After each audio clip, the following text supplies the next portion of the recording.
Bonjour et bienvenue sur la chaîne de la communauté des 3 points du triangle. Comme nous vous l'avons dit à de nombreuses reprises, la méthode AC2D est le moyen le plus fiable pour comprendre ce qui se passe actuellement. Et nous vous en apportons la preuve une fois de plus. Si vous reprenez les données fournies par le ministère de la Santé, vous pouvez déterminer qu'il y a environ 3000 hôpitaux et cliniques publics et privés en France. Si l'on exclut les hôpitaux psychiatriques et les SSR, soins de suite et de réadaptation, l'on arrive approximativement à 1500 établissements. Partant de là, en estimant que la moyenne des lits de réanimation soit de 10 par établissement, et l'on sait que les grands hôpitaux ont bien plus et que des secteurs Covid de réanimation ont été aménagés dans la plupart de ces établissements, augmentant la capacité de lits de réanimation, on arrive à un total de lits d'environ 15 000. Alors comment comprendre que l'on vous dise qu'avec environ 3100 lits de réanimation occupés, l'on soit à la limite extrême? Non seulement on vous ment sur le nombre de cas positifs, mais en plus on fait de même avec les lits de réanimation. Comment expliquer une telle situation? Dans quel intérêt? Alors lorsque l'on entend les autorités parler de complotisme, l'on se demande de qui l'on parle. Car preuve est faite que les mensonges ne viennent pas des citoyens, mais bel et bien des dirigeants qui ne peuvent nier l'évidence des chiffres qu'ils diffusent eux-mêmes. En reprenant le nombre de lits d'hospitalisation et en éliminant, là aussi, les lits de psychiatrie et les SSR, l'on arrive à un peu plus de 235 000 lits d'hospitalisation, alors que les chiffres annoncés tournent autour de 21 000 lits occupés, soit un peu moins de 10% de la capacité totale d'accueil. Alors, mensonge d'État ou complotisme?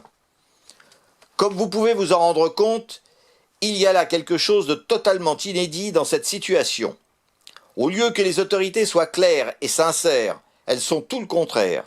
Quel intérêt y a-t-il à agir de la sorte? Et dans quel but?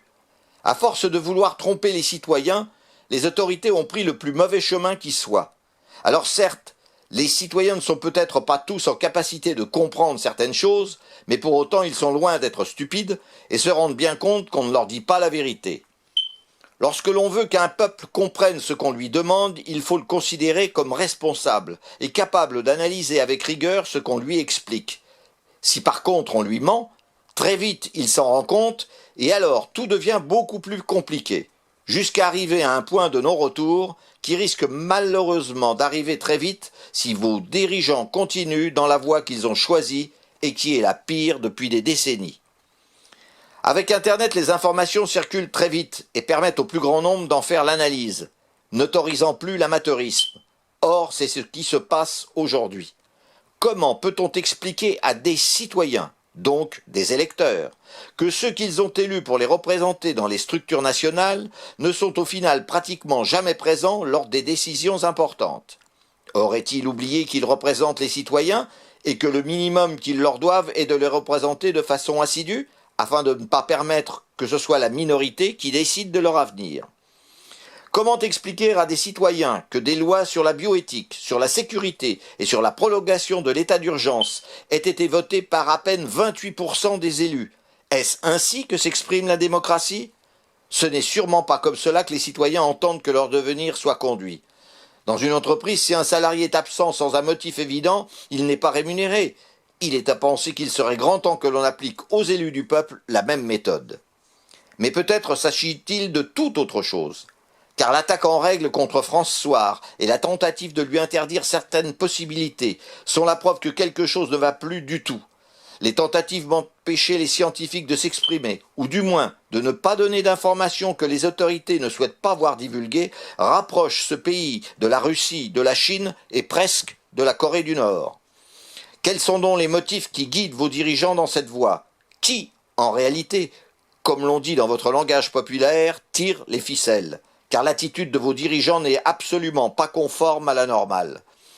Votre pays, représentant d'une véritable démocratie, est en train de vaciller, comme de plus en plus d'autres d'ailleurs.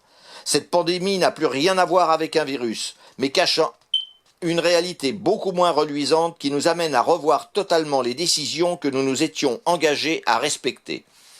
Plus la situation dérapera et plus nous devrons réajuster nos décisions. Nous ne pourrons tolérer que les peuples soient les victimes d'individus sans scrupules, imbus d'eux-mêmes et dénués de toute connaissance. Peut-être s'appuie-t-il sur des conseils fournis par des êtres qui en fait n'ont aucune connaissance, mais en plus n'ont aucun pouvoir. Leur entêtement à faire croire qu'ils ont des capacités frise le ridicule et dénote d'un manque total de lucidité. La théorie sur laquelle ils prétendent s'appuyer a été éradiquée il y a des millénaires et n'a plus sa place dans les univers.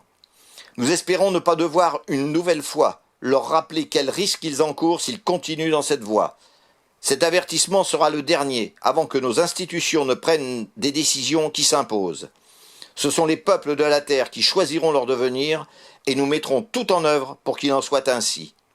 À bientôt sur notre chaîne.